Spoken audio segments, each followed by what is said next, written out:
Hello there, I here, Rosa Victory, whatever you know me as. I wanted to do this for a while, but I have not been home alone to record anything. And I'm a little sick, so my voice is all weird. But I've been wanting to express some feelings about a lot of things. Um, and I wanted to start a series of audio podcasts, whatever you call them, about certain topics and release them when I can, once a week if I can. And I've been wanting to talk about video games. I'm a big fan of video games. I've been playing video games for years now, and currently there's a trend that Japanese video games have gone bad. Western video games are better than Japanese ones. And we certainly have a lot of indie art games, whatever. And I want to talk about the art and indie games because I'm kind of into indie games. I really like to play independent games, especially freeware ones. And if I have to pay, I don't mind because I like to support people. And I have an actual list of freeware and indie games I want to play in the future. And there is the definition of an art game is a game that is considered more than just a game, but an experience, especially an art experience. And there are some games that are considered art games that I'm a little skeptic about. For example, I recently downloaded because I didn't wanted to buy it without playing it first. This game is called The Path. And I've been curious about it since I saw a review on it by a Silent Hill fan, one of the guys involved in the real Silent Hill experience, Fungo. And he did a review of it quite a while ago, and he said the game was boring and uninteresting. But I've been curious about it because I'm a skeptic about art in video games. So I went on to play it, and I must say he was kind of right. It's okay if your game is about walking like it is on Journey. And Journey is an experience, or Dear Esther. Those games are experience. Especially, I'm familiar with Journey, so I can talk about Journey. It's really an experience. I hadn't played the whole game. But I can see what kind of experience it is. It's an emotional, personal one that changes with your experience in life. But Path is not so much. I haven't gone very far into the game because I cannot find that game appealing. I've seen people rambling about the meanings of the girls and such, and I don't really see it. The thing is, Path is about the Little Red Riding Hood story. You have 6 girls who represent different types of with Little Red, Little Red Riding Hood, whatever. You know the story about the girl who goes to her grandma's house to get the basket, but in the place there is the wolf, and she gets eaten by the wolf, and the lumberjack comes and saves her from the wolf's belly. Now, apparently on the Path, they twisted the story so that each girl had a different wolf. For example, from one of the girls I played, I think it was Ruby or something like it. I don't remember their names even. That's how how much I remember from the game, and I've been playing it for a few days now. And her wolf is represented by a lumberjack. I understand the connection with the original story, but then there is a very sexualized, or not sexualized, but sexual of the 6 sisters, they are all sisters. Only one actually wears a red hood, though every one of the girls has something in red in their clothing. And I can really get the game. The game tells you, stay on the path. And I stayed on the path on my first time around. And the game didn't reward me for staying in the path. I mean, when you go in blind in a game that doesn't have much instructions, that tells you to stay on the path, I think my first instinct from other games I played is to follow the instructions they give you. But no, you are not rewarded by staying in the path. You're rewarding for going out in the path, finding hidden items, hidden rooms, hidden places, so that you can know more about the girls, and by finding the wolves.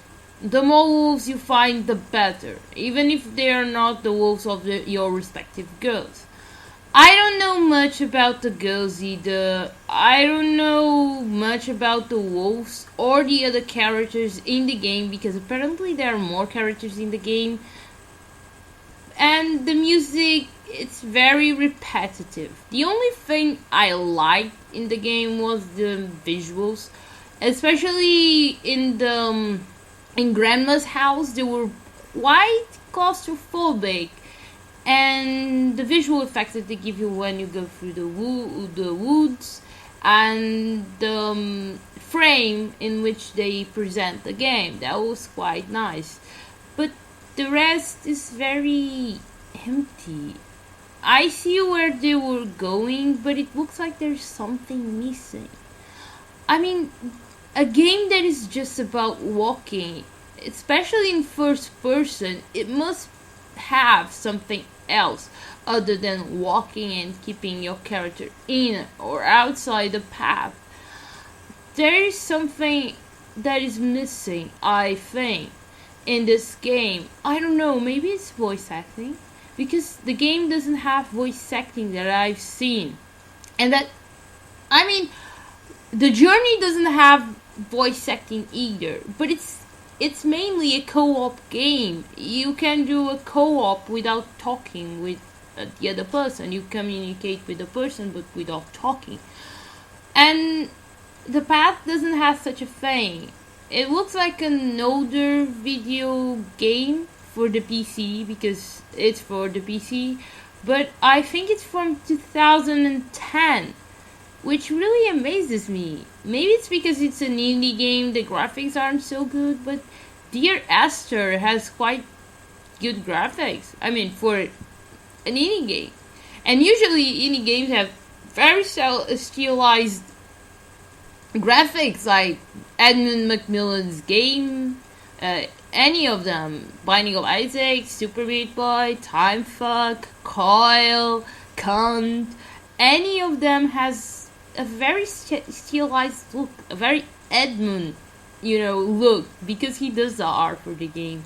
Or, for example, Castle Crashers, Limbo. And Limbo is another of those games that is mainly about walking, but it has puzzles in between. You never fight anyone, but you have puzzles in the game. So you have something else besides walking. For example, in Journey you have kind of a fighting system. You must, like I said, you must communicate with your partner if you are in co-op. And even if you are not in co-op, you have music. You have astounding music. But the path doesn't have any of that. So I ask, what is really an art game? I mean, I think that the art games are any games, indie or not, that provide you with an experience. Doesn't matter the kind of experience that you have, or that they give you. If you think that a game gives you a personal and deep experience, then it's an art game. Well, why wouldn't it be that way? I mean, it changes with you. It's like art itself. Not all people think that the same things are art. For example, I don't like modern art, but there are people who certainly like modern art. Why would we have it around if people don't like it? Okay, you can get beyond the argument that then any game can be art, but let's be honest, we don't think that Call of Duty Modern Warfare it's an art game, right? But for example, let's take in No More Heroes. You probably didn't play that game because the PS3 version is fairly hard to get and it's a Wii game. It came out for the Wii originally, and there are two games, No More Heroes and No More Heroes Desperate Struggle. But the game is fairly well known because it's made by Suda51, the guy who made Killer 7, Lollipop Chainsaw, and Shadows of the Damned. The later two coming out after No More Heroes. And it's one of the few hardcore games in the Wii, besides Mad World, for example. That game can be considered art because of the way it presents video games itself, gamers, and the overall aesthetics of the game. They made this very stylized look for the Wii because the Wii doesn't have the capacity of the same generation consoles. It has a lower graphic capacity. And it's a really good game, surprisingly enough, even with the Wii controls that we all get problems with, they're not very responsive. And for example, I think for the Wii, No More Heroes, it's probably one of the best games. It provided me with a great experience, and I played No More Heroes 1 in one night, and No More Heroes 2 in about 3 nights or so. And I really grown to like the characters, but it's not really that I like the characters. I felt like I had gone through an experience that me as a person had grown after seeing and playing such a game. That's what defines art for many of us, at least for me, for some people that I know. I mean, art makes you grow as a person. Book help you grow up.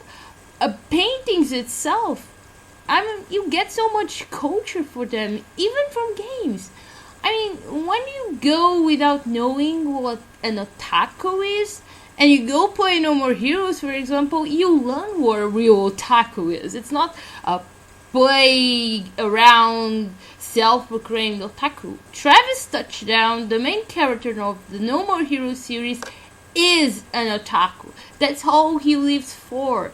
Anime, manga, wrestling, he only lives for that. And that's why he becomes an assassin, because he bought the BB katana. He doesn't have any high objective. He's a jerk. Travis is a jerk. And he's the most lovable jerk in the story of video games. And that's great storytelling too, when a game makes you like a complete asshole. And really, how many assholes don't you like on books? Just say Game of Thrones. The books are full with jerks, and you like them. I mean, you can argue that Tyrion Lannister is a jerk. At some degree, I like Jaime Lannister as well, even though he was a jerk for the first book, maybe. And when a game makes you feel like that, makes you feel connected to a character that sounds like a real person, and that you feel that the aesthetics are different, that there is something else to that game besides just mindless violence. I mean, the No More Heroes starts as a game about mindless violence. You play for mindless violence. But as Travis grows as a character and as a person, you understand, and he understands, that life isn't just about mindless violence. Not in video games, not in manga, not in anything. No More Heroes is actually a social statement. It's not so much a satire. It's not only a satire, in fact. It's a social statement. And art games do a social statement. Either about loneliness, about love, about loss, about grief, about anything that's part of the human condition, and even of the animal condition, There is an art game it's an MMORPG where you play as a deer and you must communicate with your partners, but without using words. That's truly amazing. That's like Journey, but only much bigger. And Path doesn't do any of that. At least for me. What did I learn with the game? How have I grown as a person playing that game? Nothing. I've gained nothing playing Path. Nothing at all. But with playing much more mindless games, or supposedly more mindless games as No More Heroes, Silent Hill, a Dragon God, Final Fantasy, I don't know, so many, Dishonored. I've learned more with those games, and I feel that they're more like hard art than The Path or Everyday the Same Dream. That game is only about walking and about a guy that has Everyday the Same Dream, as far as I can get. I might be wrong, and I'll have to play that one again. I was a bit younger when I played it, so. But for example, Path. Path is a really good example because there are people who think it's it's an art game, it's wonderful. And I don't think that. I don't think that Path is great. Path is a mediocre indie game, and those exist. There is nothing special about Path, except the aesthetics. And even those fall short when compared to Dear Esther or some more stylized games like Edmund Macmillan's and Tim Meat's game that I've talked about before, Binding of Isaac and Super Meat Boy, for example, against Castle Crashers, against even Dishonored. Dishonored is a major game. It's published and developed by the same company. I don't think it's published, I'm not sure, but I'm not gonna check out because I'm improvising all this. By the same company as the Elder Scrolls series and Fallout series. So that should say a little. Okay, Dishonored isn't probably as good as those games, but from an artistic standpoint, from someone who draws and has taken classes in history of art, Dishonored is a piece of aesthetic art, one that the Path cannot compare to. Dishonored is a living oil painting. I feel like I'm inside a painting when I'm playing Dishonored. I mean, okay, the characters have mistakes. The hands are freaking big. I mean, they have ears bigger than Dumbo's. But it's so beautiful. So amazing. The music, the way the atmosphere is presented. The only games that I feel that have an ambient that's bigger than that on Dishonored or Deus Ex Human Revolution, which is a game that I absolutely love for the symbology in all the things presented in it, it's probably Silent Hill. I love the Silent Hill games. Silent Hill, the original Team Silent games, those games are pure art. That is a good example of a not game, Silent Hill. And I'm not talking about because I'm a fangirl of the original Silent Hill games. I'm talking about it because they're beautiful. And everyone, and absolutely everyone, especially someone studying modern and contemporary art, should take a look at those games. Do not look at games like The Path. Those are not art games. They're just mediocre indie games. Maybe for some people they're art, but not for me. And if you want games to be taken seriously, you should look at games that everybody thinks that they're good. And that would be Silent Hill 2. Everybody that I know that has the patience to play a Silent Hill game generally loves Silent Hill 2, especially if you know what it's like to lose a loved one. You grow with the characters. You feel their feelings. You get in their shoes. And not is not just about aesthetics. It's about how you feel about art. And everybody should know that. I mean, aesthetics are wonderful, but what about art that makes us scared? What about that? I mean, there is art that scares us. I'm sure. You can look at Salvador Dali. I was scared of Salvador Dali's paintings once, and I've grown to love them because I was scared of them. It's the same thing that happened with Silent Hill. I'm deeply scared of Silent Hill games, but it's that fear that draws me in. It's a scary art. It's art that scares me, and yet I love it from the bottom of my heart. So why do we consider games as path to be art games and representative of that genre of games? I honestly don't understand it. I think that we should list Silent Hill or Portal or some older games. I'm not very familiar with older games, so I'm sorry for not listing any 80s or early 90s games, but those games should be considered art. Oh, I remember Deus Ex, the original Deus Ex, for example. What about those games? Why do you only say weird little games, art games, like Yumeniki? I haven't played Yumeniki, I only see walkthroughs. And they're fucking weird. Okay, why do we consider fucking weird things to be art? Is it because art now is fucking weird? Is that the only reason? I mean, then every weird fucking thing would be art. Is it art? No. So why do we have to list weird video games as art?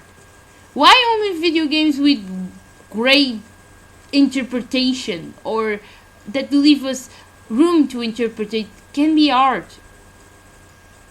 Why can't be a game that has a beginning, a middle, and an end be considered art? Why not? I don't get it.